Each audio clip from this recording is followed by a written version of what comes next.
On your corner, in your corner. This is WJZ News at 5.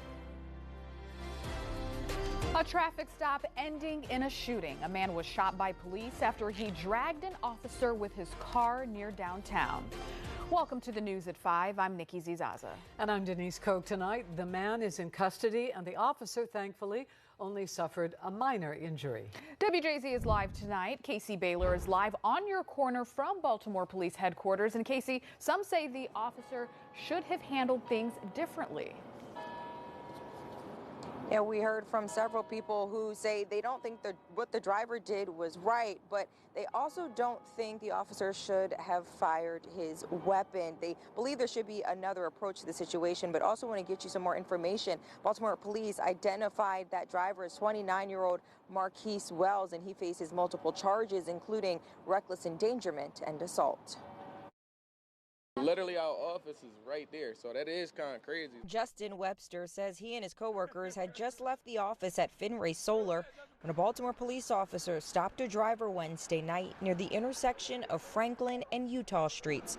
Police Commissioner Richard Worley says a police officer stopped the car for a suspended registration tag. It wasn't the suspect's car. Worley says the officers took the driver's information. Police later identified the man as 29-year-old Marquise Wells. When returning to the driver's car, the officer spotted what appeared to be a gun in Wells' waistband.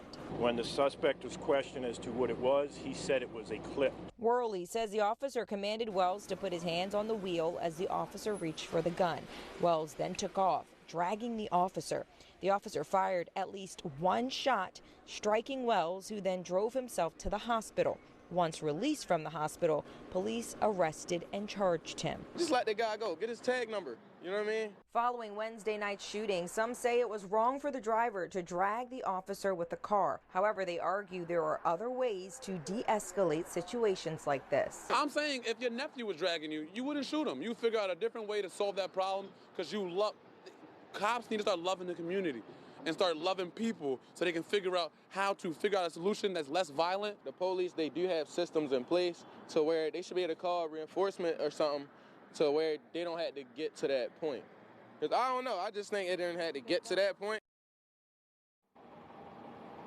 And as mentioned, that officer suffered a minor hand injury and has been released from the hospital. Meanwhile, Worley says this situation could have been prevented had the driver just cooperated with the officer. Reporting live on your corner outside police headquarters, I'm Casey Baylor for WJZ. All right, thank you, Casey. On your